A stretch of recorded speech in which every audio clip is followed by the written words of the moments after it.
최근 춘천의 민간 임대아파트 신축 현장에서 입주가 지연되고 공사가 중단되는 일이 잇따르고 있는데 현재 피해 상황과 함께 피해 구제와 공사 재개를 위한 대책, 주민뉴스에서 짚어봅니다.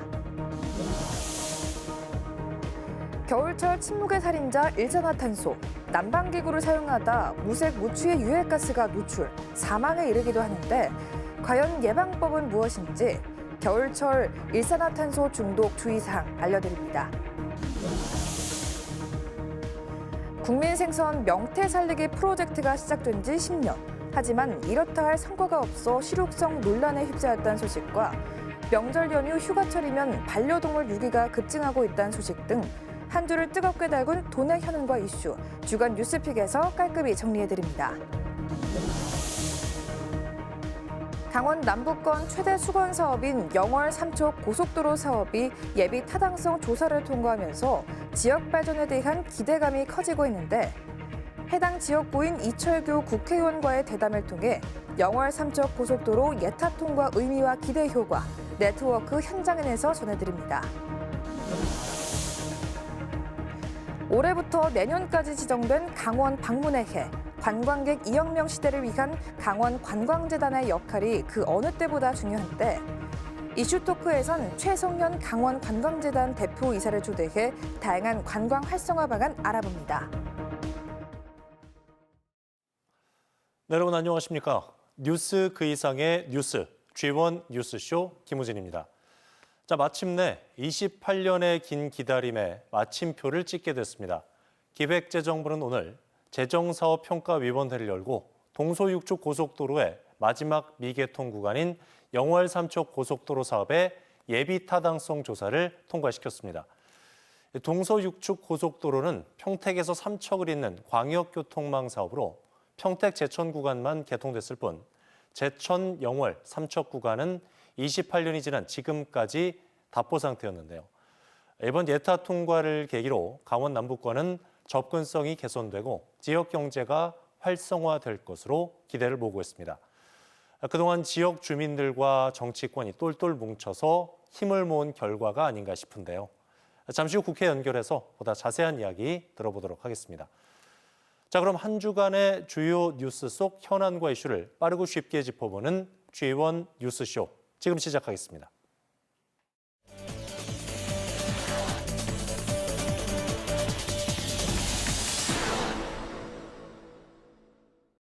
춘천의 한 민간 임대 아파트입니다. 원래대로라면 입주가 한창일 때지만 시공사와 시행사 간 공사대금 갈등으로 입주가 일주일 넘게 중단됐었습니다. 다행히 춘천시의 중재 끝에 지난 17일 시행사가 공사대금을 지급하면서 일단 큰 불은 껐습니다. 춘천의 또 다른 임대 아파트 건설 현장 37층 규모로 지어질 예정인데 현재 공사가 멈춘 상태입니다. 시공사가 최종 부도 처리되면서 임대계약자들의 보증금 반환 처리도 불투명해졌습니다. 춘천시에 따르면 현재까지 임대계약자들이 납부한 계약금과 중도금은 343억 원. 이 중 한국주택도시보증공사가 밝힌 보증 가능 금액은 약 77억 원에 불과합니다. 가구당 많게는 수억 원의 중도금 등을 받지 못할 상황에 놓인 겁니다. 춘천시는 임대보증금 보증 문제 해결을 위해 보증공사 측과 협의를 이어가는 등 대책 마련에 부심하고 있습니다. 국회에서도 국토교통부 등 관련 부처와 함께 피해 최소화 방안 마련에 나서는 한편 사업 추진 과정에서의 시공사와 시행사의 운영 전반에 대해서도 책임을 묻겠다는 목소리가 나왔습니다. 앞으로 인허가권이 있는 춘천시와 국토교통부 또 국회 국토위원회에서 관련 기관의 질의를 통해서 또 법적 해석을 통해서 철저히 책임을 물어나가겠습니다. 지역 민간 임대 아파트를 둘러싸고 시민들의 막대한 피해가 예상되면서 정부 차원의 피해 구제와 공사 재개를 위한 대책 마련이 시급해 보입니다. G1 뉴스 박명원입니다. 네, 오늘 주민 뉴스는 박명원 기자와 함께 춘천의 민간 임대 아파트와 관련된 문제 짚어보도록 하겠습니다. 어서 오십시오. 자, 요즘 춘천의 민간 임대 아파트 둘러싸고 잡음이 끊이지 않고 있는 것 같아요. 네, 그렇습니다. 우선 학공리한 민간 임대 아파트의 경우 시행사와 시공사가 공사대금 지급을 놓고 최근까지 극심한 갈등을 빚어왔습니다. 결국 시공사가 유치권 행사에 나섰고 아파트 입구까지 막아서면서 이사를 앞둔 입주 예정자들의 입주가 지연되기도 했는데요. 다행히 춘천시의 중재로 일주일여 만에 입주가 재개되면서 문제는 일단락됐습니다. 일단 뭐 그 부분은 다행인데 춘천의 또 다른 민간 임대 아파트에서 문제가 생겼다고 하는데 이건 어떤 얘기예요? 네, 당초 37층 규모로 지어질 예정이었던 아파트였는데 현재는 공사가 전면 중단된 상태입니다. 입주를 9개월 정도 남긴 상태에서 시공사가 지난해 10월 최종 부도 처리가 됐기 때문인데요. 문제는 그 뒤로도 현재까지 공사가 진행되지 않고 이런 상황 속에서도 시행사, 시공사 그 누구도 책임을 지지 않고 있는 상황입니다. 믿었던 주택도시보증공사 허그가 임차인인 계약자가 그러니까 입주 예정자들이 납부한 계약금과 중도금에 대한 보증이 어렵다고 통보하면서 문제가 점점 커지고 있는데요. 입주 예정자 인터뷰 보고 오시죠. 지금 집 구하러 다니고 난리예요. 살 집이 갑자기 없어져갖고 살 집을 구하러 다니면서 지금 전월세 알아보려고 다니고 그나마도 지금 잘 구해지지도 않고 새로 입주되면은 거기에 이사를 해서 신혼집을 꾸리려고 하는 신혼부부들 같은 경우 결혼 예정자분들 결혼이 파혼됐어요 아예. 입주 지연으로 인해서 계속 그 집을 미루고 결혼을 미루고 하다가 결혼이 파혼되기도 하고 아예 갈 집이 없어져 버리니까 월세 전세로 떠돌아다니고 가족이 꿀꿀이 흩어 살고 결혼까지 파혼되고 그러면서 다들 이제 정신적으로 조금 많이 힘든 상태인 거죠. 자, 이런 문제를 이제 방지하기 위해서 정부가 기금을 만들어서 주택도시보증공사를 만들었는데 왜 보증을 못 한다는 겁니까? 네, 맞습니다. 한번 화면을 보시면요.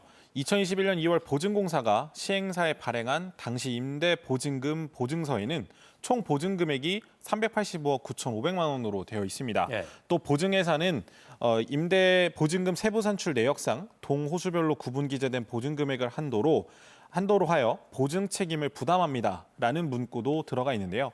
자, 그럼 이 보증서대로라면 약 300여 세대에 가까운 입주 예정자들은 자신들이 납부했던 2억여 원의 계약금과 중도금을 돌려받을 수 있습니다. 하지만 보증공사는 보증 금액을 총 78억 원으로 제한했습니다. 그러니까 78억 원이면은 3배 가까운 200억 원이 넘는 금액은 보증하지 않겠다는 건데 이게 근거가 뭐예요? 입주 예정자들 입장에서 상당히 당혹스럽고 황당한 일이실 텐데요. 예. 알고 보니 시행사가 보증공사가 정해준 지정 계좌가 아니라 자신들의 또 다른 계좌로 돈을 받아 사용한 사실이 뒤늦게 알려졌습니다.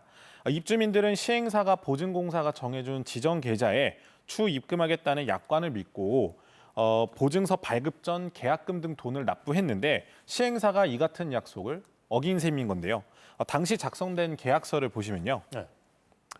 즉 시행사는 주택도시보증공사의 임대보증금 보증 승인 및 보증서 발급을 득하면 보증서에 기재된 지정 계좌에 주택보증기금 취급 기간이 전액 입금한다고 되어 있습니다. 예. 이렇게 철석까지 약속을 해놓고 결국 지키지 않은 겁니다.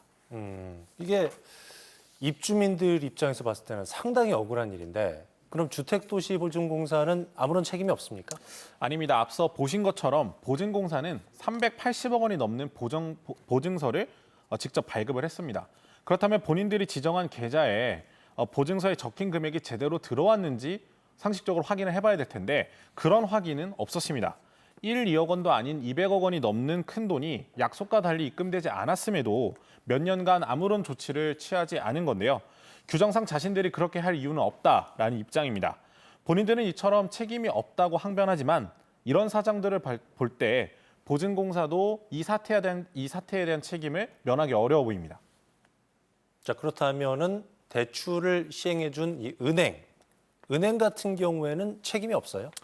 네, 문제는 보증공사, 시행사, 시공사뿐만 아닙니다.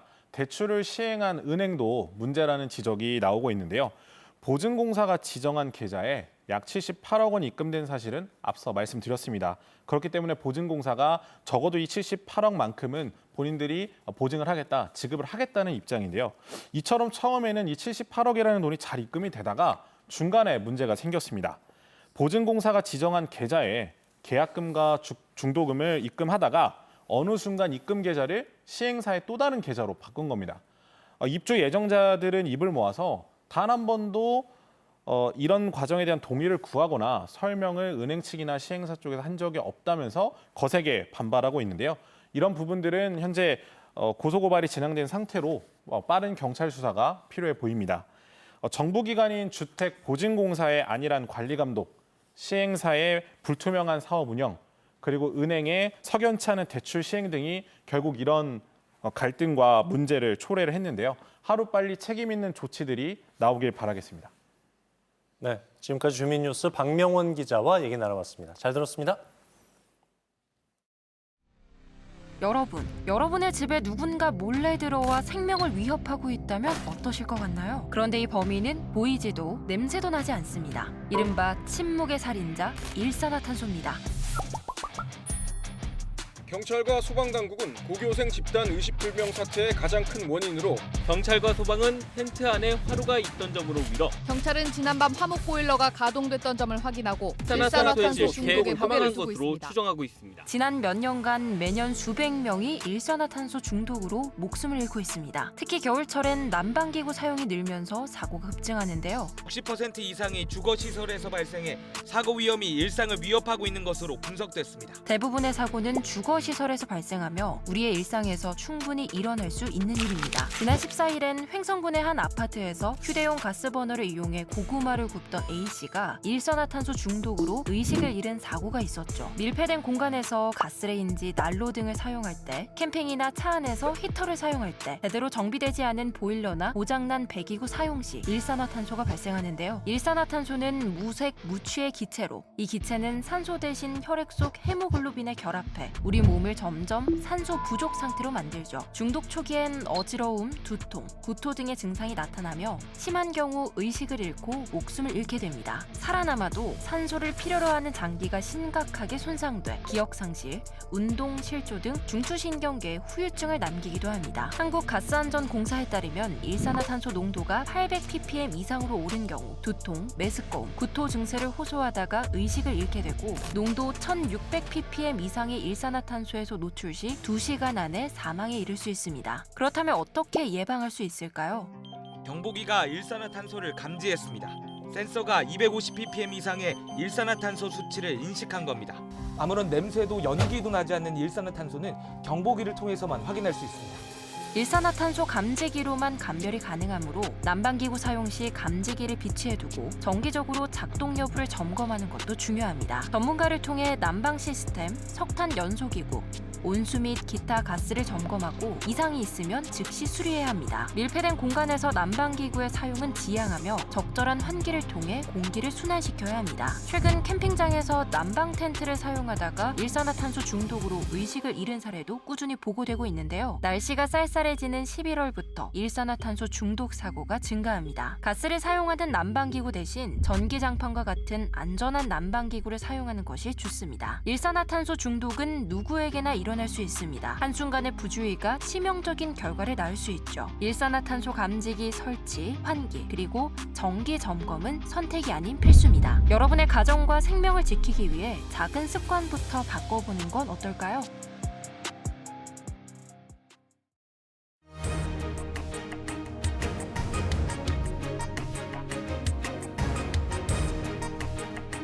네, 한 주간 뉴스 가운데 가장 뜨거운 이슈와 현안만 골라서 정리해드리는 주간 뉴스픽 시간입니다. 오늘도 지원방송 보도국의 홍서표 보도국장과 얘기 나눠보죠. 어서 오십시오. 네, 안녕하세요. 자, 오늘 첫 번째 뉴스 어떤 뉴스입니까? 네, 첫 번째 뉴스픽은 명태 살리기 프로젝트 지속할까 말까입니다. 한때 국민 생선이었죠. 명태가 이제 동해안에서 사라지면서 2014년도에 정부와 지자체가 명태 살리기 프로젝트 가동했었는데 아직 이렇다 할 성과가 없다고요? 네, 맞습니다. 명태는 잘 아시겠지만 60년대, 70년대, 80년대 동해안을 대표하던 오징어와 함께 가장 대표적인 동해안 어종이었습니다. 하지만 90년대 들어서 이제 급속히 개체수가 줄기 시작했고요. 2000년대 들어오면서부터는 뭐 서서히 자취를 감췄다 이렇게 볼 수 있겠습니다. 그래서 현재까지 이제 수온 상승이라든지 수온 상승에 의한 생태계 변화 그리고 남획 이런 것들이 이제 자원 고갈의 원인으로 분석은 되는데요. 그래서 이제 명태 자원을 회복하겠다고 펼쳤던 것이 말씀하신 명태 살리기 프로젝트입니다. 시행한 지 한 10년 정도 경과가 됐는데요. 하지만 지금 뭐 이렇다 할 성과가 없는 상황입니다. 프로젝트 초기에만 하더라도 살아있는 명태를 알이 배인 채로 살아있는 명태를 구해서 수정란을 만들고 치어를 낳아서 길러서 어느 정도 길러서 방류를 하면 돌아오겠거니 했는데 현재까지 10년 동안의 성과를 보면 치어 188만 마리가 방류가 됐고요. 돌아온 명태는 18마리 정도입니다. 그러니까 극히 미미한 수준, 뭐 성과가 아예 없다라고 할 정도로 아주 미미한 수준인데요. 이제 최근에는 또 사육 중이던 어린 명태죠. 어린 명태가 바이러스에 걸리면서 모두 폐사하는 일도 있었습니다. 그래서 당장 올해 치어를 생산해 또 10만 마리 방류를 하겠다는 목표가 세워져 있는데 좀 실행 여부는 지켜봐야 할 것 같습니다. 네. 지난해 여름이었죠? 고성 지역에서 명태가 잡혔다는 소식 접했었는데 어떻게 됐습니까? 네, 지난해 한 500여 마리가 예. 고성 먼바다에서 500여 마리가 한꺼번에 잡혔다는 소식이 좀 있었습니다. 그래서 그 어민들이 명태가 돌아왔나 하고 기대감이 좀 있었는데 불행히도 이 명태가 방류했던 명태는 아니었습니다. DNA 분석을 했었거든요. 근데 그냥 자연산으로 확인이 됐고요. 하지만 다행인 거는 이제 국립수산과학원이 동해안 일대에 주기적으로 명태 어획량을 모니터링을 하거든요. 명태 서식 밀도를. 근데 그 결과를 보면 뭐 전년보다는 명태의 개체수가 한 2배 정도 늘은 것으로 조사가 됩니다. 그러니까 이 명태가 근데 방류해서 돌아온 명태인지 자연산 명태인지는 조금 더 분석을 해봐야 되고 아직까지 확인되진 않았습니다. 그래서 또 어민들 얘기를 들어보더라도 명태가 실제 과거보다는 조금씩 잡히기는 한다고 해요. 그물에 다른 어종들이랑 같이요. 근데 이제 워낙 물량이 적으니까 위파는 되지 않을 뿐인데 그래서 이제 강원자치도와 관련 기관 어민들도 그래도 명태 프로젝트를 조금 더 지속하는 게 좋지 않겠냐라는 의견들이 좀 많은 것 같고요. 그 대표적인 이유 중에 또 하나가 그 어민들이 경험이 있어서 그렇습니다. 이 도루묵이 한때 명태처럼 남획과 해양 생태계 변화로 자원이 고갈돼서 씨가 말랐었거든요.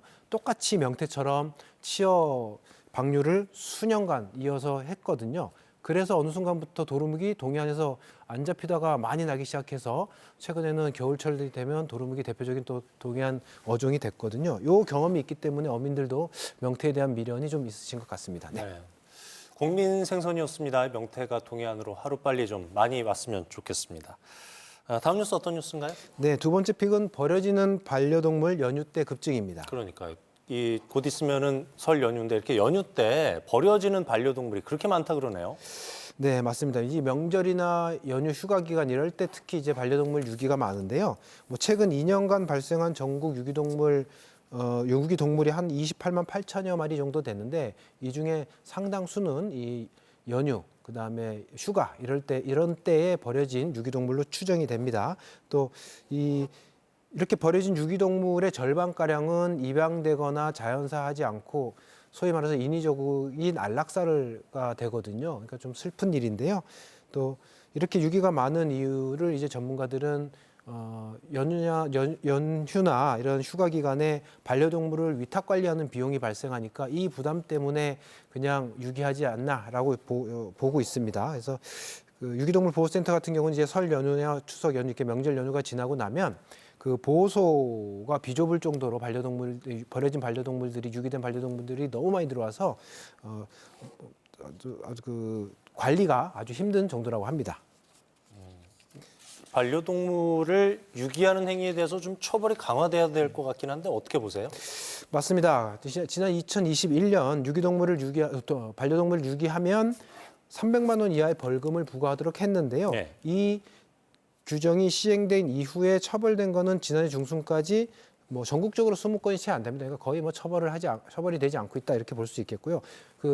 대표적인 이유가 이제 반려동물을 누가 버렸는지 찾는 게 쉽지 않은 건데 그래서 또 같이 시행하고 있는 제도가 반려동물 등록제입니다. 그러니까 자신이 키우고 있는 반려동물을 등록을 의무화했지만 역시 등록 비율이 현재 한 50% 절반 정도 수준에 못 미치고 있습니다. 정말 수준으로 밖에 되지 않습니다. 그러니까 유기동물로 징역형까지 가능한 독일이나 프랑스, 일본처럼 강하게 처벌하지는 못할지라도 시행 중인 이 반려동물 등록제만이라도 더 활발히 시행을 해서 유기된 동물이 주인이 누군지를 찾을 수 있다면 유기하는 비율이 훨씬 줄지 않을까 그런 판단이 듭니다. 그런 점에서 이 전문가들은 이 반려동물 등록제부터 정착하는 것이 더 시급하다 이렇게 입을 모으고 있습니다. 반려동물을 책임감 있게 끝까지 키우지 못할 거면 애초부터 시작 안 하는 게 좋겠다는 생각이 드는데요. 정보 좀 드릴게요. 농림축산식품부가 오는 25일부터 30일까지입니다. 유실 유기동물 제보 및 반려동물 분실 신고 서비스를 제공을 하고 있습니다. 설 연휴 때 주변에서 유기동물 발견하시면은 인터넷 국가동물보호 정보 시스템에 접속해서 신고하시기 바랍니다. 자, 지금까지 주간 뉴스픽 홍소표 보도국장과 얘기 나눠봤습니다. 잘 들었습니다. 네, 감사합니다.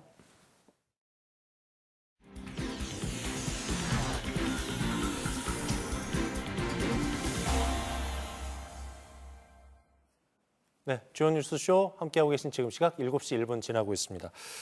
이번 순서는 여러분이 궁금해하는 정가 소식 또 지역 소식 알아보는 네트워크 현장 N시간입니다. 앞서 오프닝에서도 전해드렸듯이 오늘 강원 남부권의 최대 수건 사업이었습니다. 영월 삼척 고속도로 사업이 예비 타당성 조사를 통과했다는 소식이 들어와 있습니다.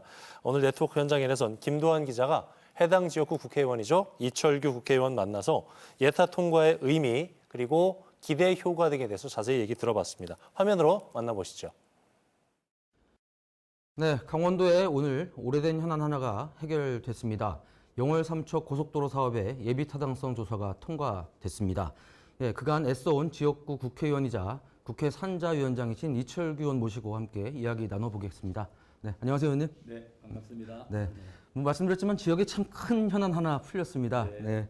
지역 주민들이야 이게 얼마나 큰 일이고 반가운 일인지 잘 아시겠지만 또 강원도민 여러분 따로 계시니까 이 사업 어떤 사업이고 왜 중요한지 간단하게 좀 설명 부탁드리겠습니다. 네, 바로 이 삼척에서 이 영월 70km의 고속도로 건설은 동서육축을 완결하는 이런 의미가 있는 도로입니다. 특히 교통 오지인 강원 남부권에 교통혁명을 이룰 수 있는 이런 아주 의미 있는 이런 사업이라고 하지 않을 수가 없습니다.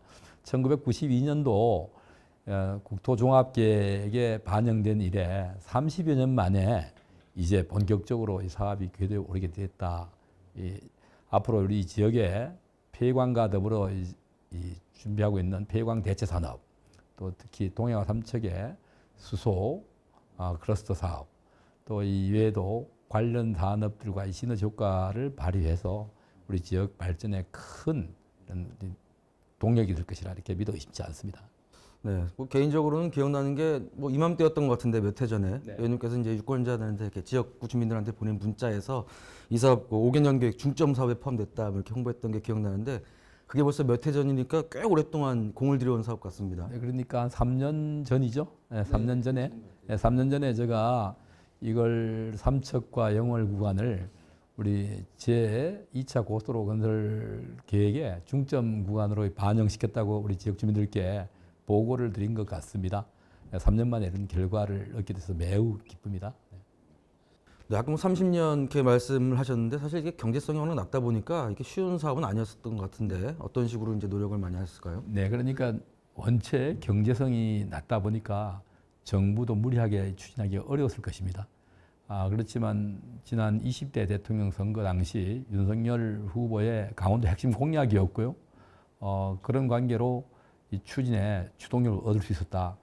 사전 타당성 조사에서 이 경제성 지수가 0.177이 나왔습니다. 또 이번에도 본 예타에서도 우리가 온갖 걸 다 끌어모아서 뒷받침을 했지만 0.27 이 정도로 아주 낮은 지수가 나왔는데요. 사실 경제성만 따지면 이 도로가 어렵습니다. 그렇지만 우리 정부의 정책 의지 또 그다음에 지역의 균형 발전 이 지수 이런 것들이 반영됨으로써 이번에 통과되게 됐다. 결국은 이 도로는 강원 남부권 주민들의 과거 대한민국 산업화 시대의 헌신에 대한 우리 국민들의 보상이다, 보답이라 생각을 합니다.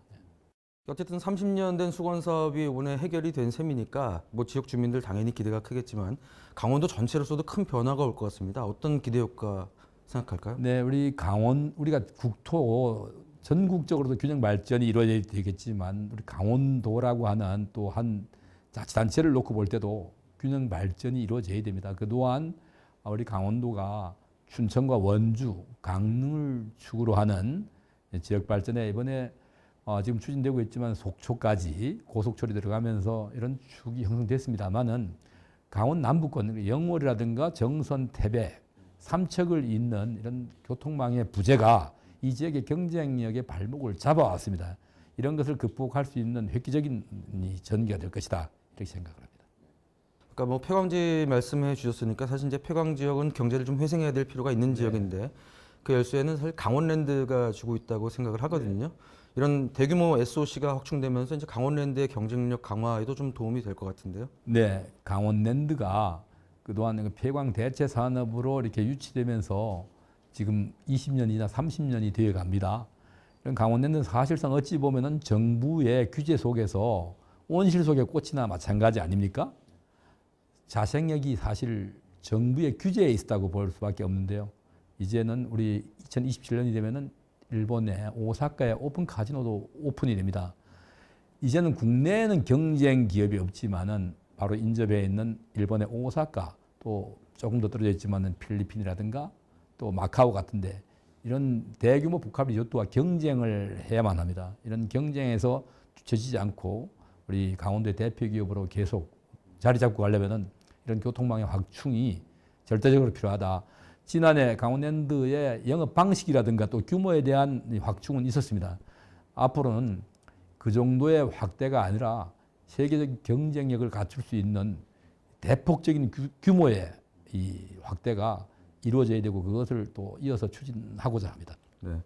뭐 영월 삼척 고속도로가 이제 큰 계기가 될 것 같은데 뭐 일단 예탄은 통과했는데 사실 이제 강원도민 입장에서 보면 빨리 착공해서 빨리 완공되는 게 이게 중요한데 사업비가 보니까 5조 원이 넘더라고요. 이 정도면은 역대 강원도 SOC 단일 SOC 사업 가운데 최대의 규모 같은데 잘 될까 싶은 생각이 듭니다. 이거는 정부가 중장기 재정운영 계획에 이미 반영된 사업이고요.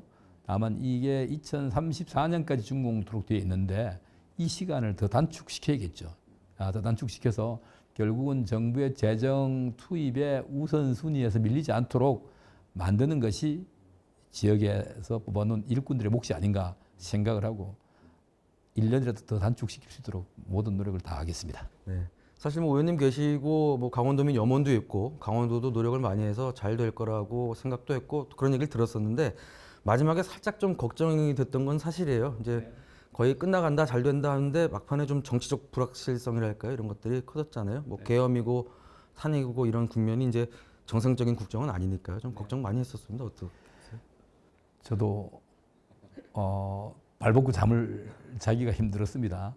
우리 이 사업이 어떻게든 관철이 되어야 되는데 좀 이거는 특별한 관심과 정부 차원에서 이런 것이 필요한데 마지막에 좀 이 장애물을 만난 게 아닌가 하는 우려가 있었는데요.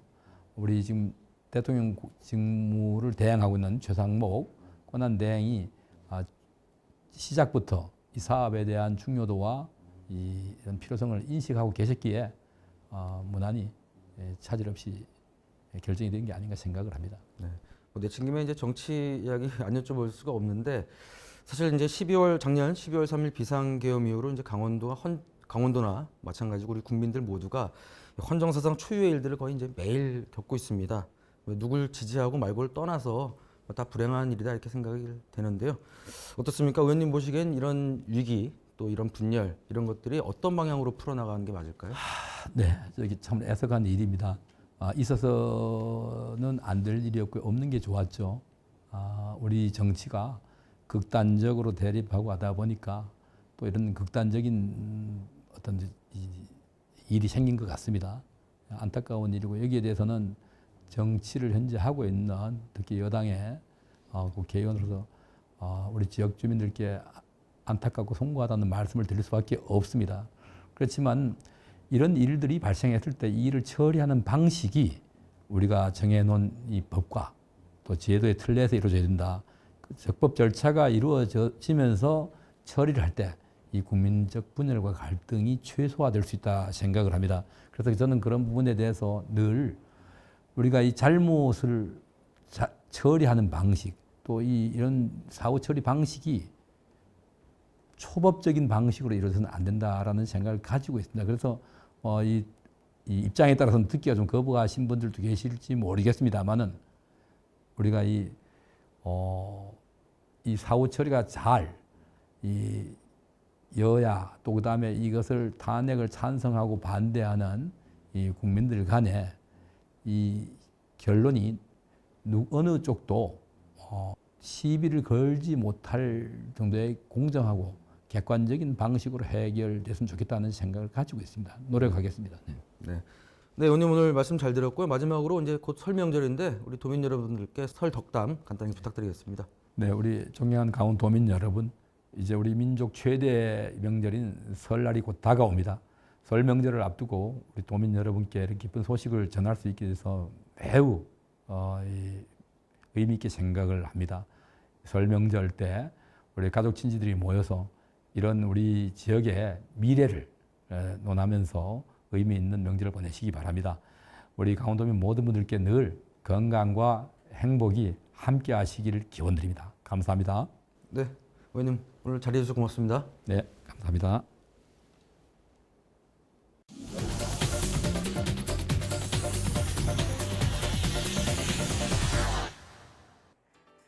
우리의 시선을 확 끄는 흥미진진한 뉴스를 골라 짚어보는 시간, 뉴스쇼 브리핑 아나운서 이가연입니다. 까치까치 설날이 코앞으로 다가왔습니다. 올해 첫 연휴이자 6일이란 긴 연휴로 알찬 계획 많이 세우셨을 텐데요. 설 명절을 보다 즐겁고 안전하게 보내기 위해 주의할 점들 함께 살펴볼까요? 첫 번째, 감염병 유행입니다. 최근 강원 지역에서만 한 달 사이 호흡기 감염병, 독감 의심 환자 수가 40배나 폭증하는 등 전국적으로도 독감이 심각한데요. 대규모 이동과 만남이 잦은 명절 연휴, 손 씻기는 기본, 마스크 착용과 기침 예절 등 개인 위생 수칙도 꼭 지키셔야겠습니다. 긴 연휴로 여행 떠나시는 분들도 많으실 텐데요. 특히 해외여행 시 노로바이러스와 같은 수인성, 식품 매개 감염에 각별한 주의가 필요합니다. 댕기열과 말라리아 등 모기 매개 감염병도 기승을 부리고 있어 여행을 앞둔 나라에서 발생하는 감염병을 질병관리청 홈페이지를 통해 미리 알고 대비하셔야겠습니다. 두 번째, 기도 막힘 사고입니다. 설날 같은 잔치상에 우리 한국 고유 음식인 떡이 빠질 수 없는데요. 고령층에서 떡을 먹다 기도가 막혀 심정지에 이르는 사건이 끊이지 않고 있습니다. 최근 도내에서 기도 막힘 사고가 2건이나 잇따라 발생했는데요. 소방청에 따르면 최근 5년간 설 연휴 기간 떡뿐만 아니라 음식물로 인해 기도가 막힌 사례는 총 1,209건으로 평균 하루에 1명꼴로 집계됐습니다. 연휴 기간 음식 섭취로 인한 사고가 반복되고 있으니 특히 고령자나 어린이와 같은 취약계층의 경우 주변에서 관심을 기울여야 합니다. 또 만일의 사고를 대비해서 응급처치법도 알아두시면 좋겠습니다. 그 외에도 아프거나 의료 상담이 필요할 때 문 여는 병의원과 약국 정보는 응급의료 포털 이젠과 콜센터 129, 120번을 통해 안내받으실 수 있고요. 오는 25일부터 2월 2일까지 도및 18개 시군의 응급진료 상황실이 설치돼 1차 상담을 받을 수 있다고 하니까요. 꼭 참고하셔서 건강한 설 연휴 보내시길 바랍니다. 세 번째, 설 명절을 노린 스미싱이 기승을 부리고 있으니 조심하셔야겠습니다. 세뱃돈 송금, 명절 선물 택배, 심지어는 차량 이동량 증가를 틈타 범칙금이나 과태료 부과 조회를 유도하는 등 공공기관 사칭 문자까지 늘고 있는데요. 국민들이 속기 쉬운 공공기관 사칭 유형이 총 162만여 건으로 가장 많은 비율을 차지하고 있어 큰 피해가 우려되는데요.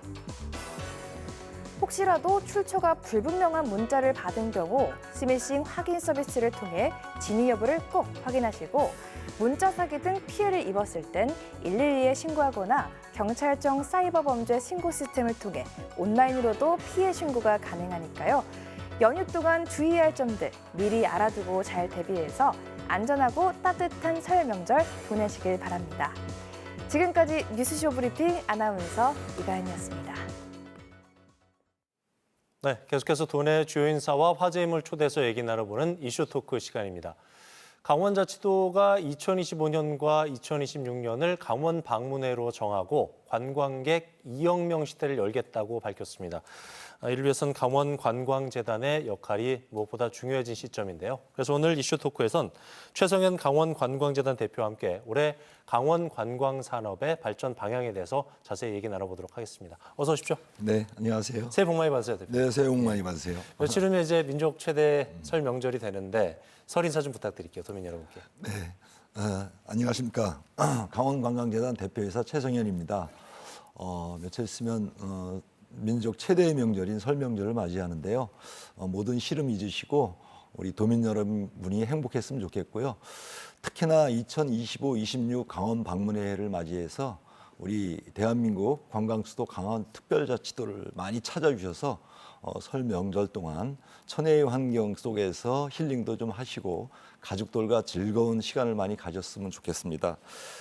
특히 강원도에 1월 축제지인 홍천 꽁꽁축제라든지 화천 산천어 축제장을 찾아주셔서 민족 설날 많은 분들이 함께 하셨으면 좋겠습니다. 언제나 강원도는 여러분을 환영합니다. 고맙습니다.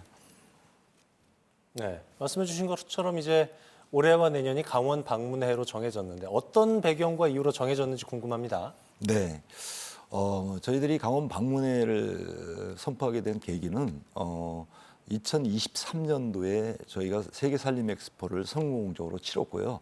그리고 2024년도에 동계 청소년 올림픽을 통해서 강원도를 세계적으로 알리는 데 또 성공적인 행사를 치렀습니다. 그 이후에 메가 이벤트성인 2025-26년 강원 방문회를 선포해서 글로벌 관광객이나 또는 국내외 관광객들을 우리 강원도에 유치해서 2억만 명의 관광객을 유치하고자 하는 그런 큰 목표도 세웠고요. 또 질적인 성장을 통해서 강원도의 우리 경제를 또 살리는 데 이바지하기 위해서 18개 시군과 또 협력도 하고 그런 다양한 또 시군의 추천지 여행지를 받아서 많은 관광객들을 인바운드 시켜서 더욱더 우리 또 관광을 또 활성화시키는 데 노력하고자 해서 강원특별자치도와 우리 강원관광재단이 함께 선포를 통해서 행사를 진행하고 있습니다. 네.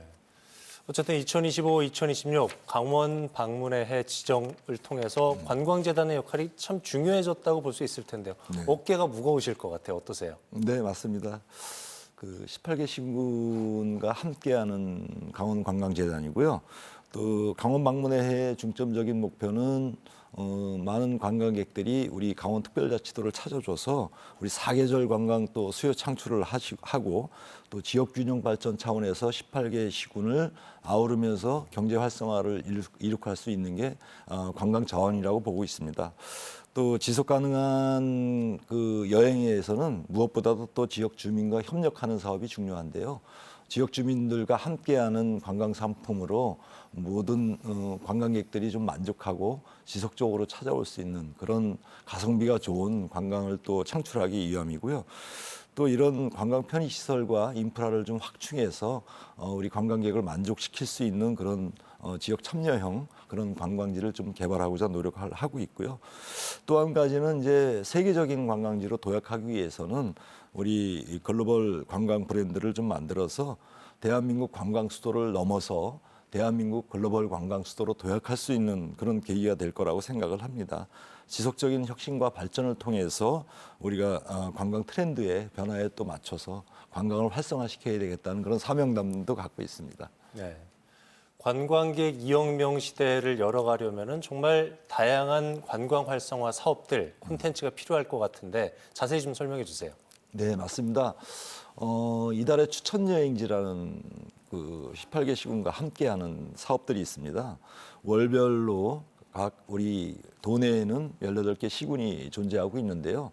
그 시군마다의 특색이 있는 특화된 관광지도 있고 또 먹거리도 있고 또 맛을 볼 수 있는 그런 K푸드도 있고 그래서 월별로 이제 올해 같은 경우는 이제 1월 같은 경우는 화천 산천어 축제와 홍천 꽁꽁 축제가 지금 열리고 있고요. 지금 많은 분들이 지금 인바운드 되고 있습니다. 또한 4월에는 이제 양양 남대천 벚꽃길이라든지 7월에는 동해 묵호 도깨비 페스타 이런 부분을 잠깐 말씀을 드리고 싶고요. 또 한 가지는 이제 숙박 할인 이벤트를 통해서 우리 강원 방문회를 찾아주시는 모든 분들께 숙박 할인 이벤트를 통해서 인바운드를 할 것이고요. 그다음에 관광 챌린지 프로모션을 통해서 국내 주요 온라인 그 여행사, OTA 여행사와 함께하는 그런 챌린지 프로모션을 통해서 주요 관광지의 할인 혜택도 좀 관광객들한테 줄 거고요. 그런 할인 쿠폰을 받은 관광객들이 우리 강원특별자치도를 또 많이 찾아주실 거라고 믿습니다.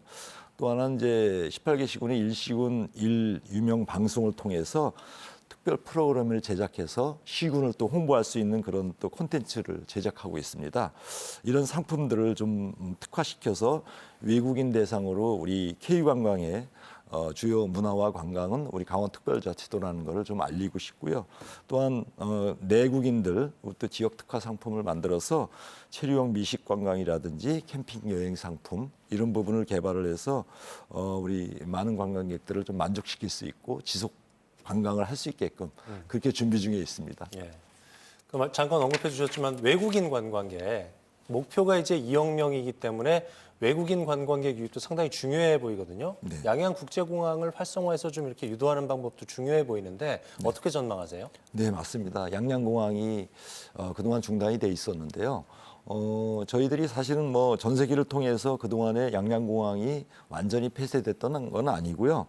지난번 같은 경우도 연말에 저희가 부전기편을 좀 확대하고 전기편을 만들어서 전세기가 들어왔었습니다. 그래서 필리핀의 동계 전세기 상품 같은 경우는 지난 연말 12월 18일부터 한 4항차가 운행을 됐고 그 4항차를 통해서 필리핀 관광객이 한 700여 명이 유치된 경우가 있고요. 또한 뭐 양양과 베트남의 다낭 부정기편을 지금 저희가 만들어서 운항 기간이 이제 올해 1월부터 3월 3일까지 약 한 총 22편이 운행이 되고 있는데요.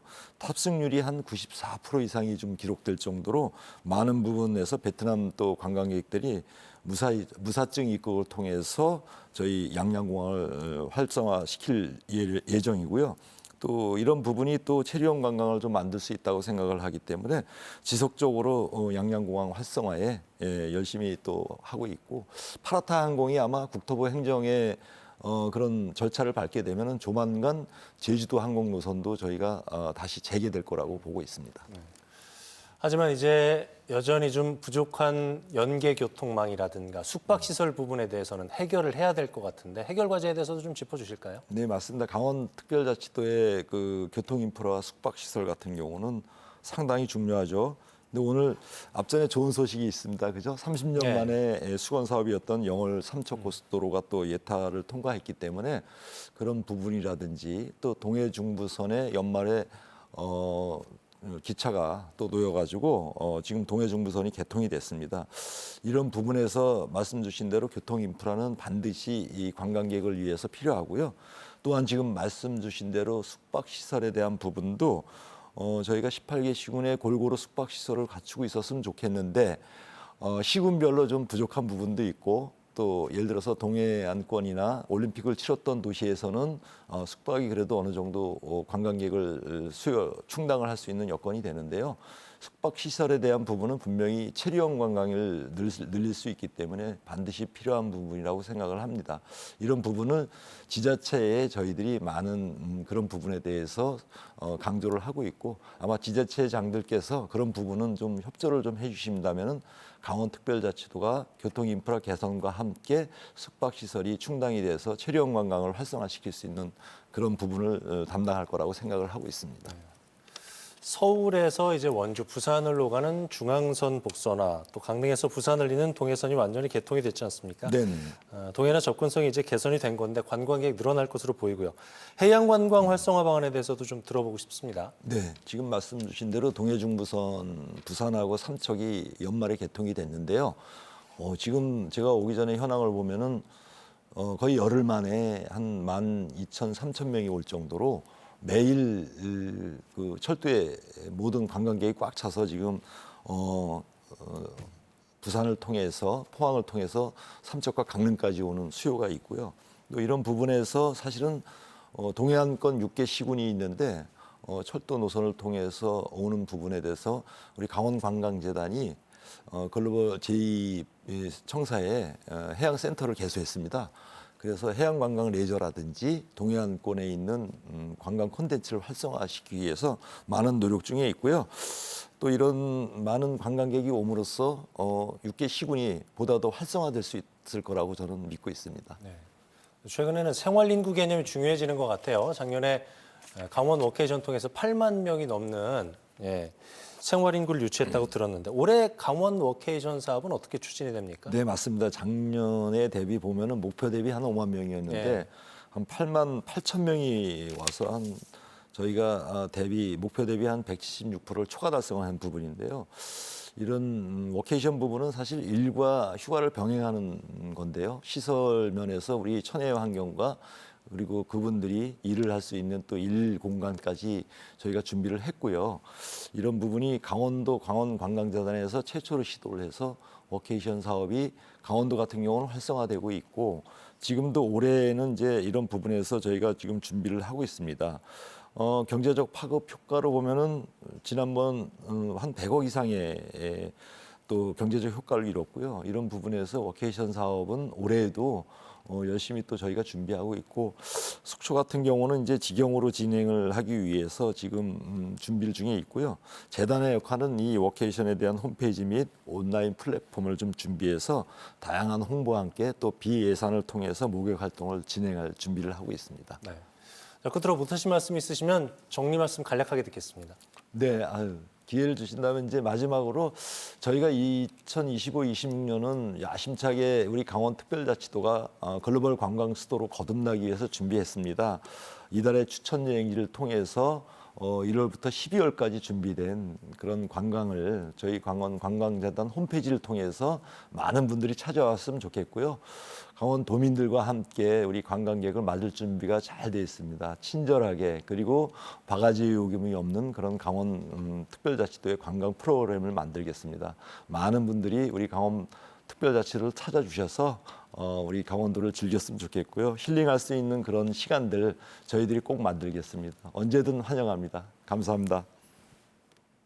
네, 여러분 들으신 것처럼 올해와 내년이 강원 방문회입니다. 강원 관광이 새롭게 도약해서 지역 경제 활력을 불어넣길 기대하겠습니다. 최성현 강원관광재단 대표와 함께 얘기 나눠봤습니다. 말씀 잘 들었습니다. 네, 감사합니다. 네, 모레부터 시작되는 설 연휴, 꽉 막힌 고속도로를 생각하면 벌써부터 답답하다는 분들 많으실 텐데요. 이번 설 연휴 오고 가는 길, 차는 언제가 가장 많이 막힐까요? 티맵 등에 따르면은 귀성길 가장 차가 몰리는 시간대는 설 연휴 전날인 24일 오후 5시쯤으로 예상이 됐습니다. 반면에 서울 강릉 구간은 24일보다 일요일인 26일에 더 혼잡할 것으로 전망이 됐는데요. 특히 점심시간대는 최대 4시간 넘게 소요될 것으로 예측이 되니까 피하시는 게 좋겠죠.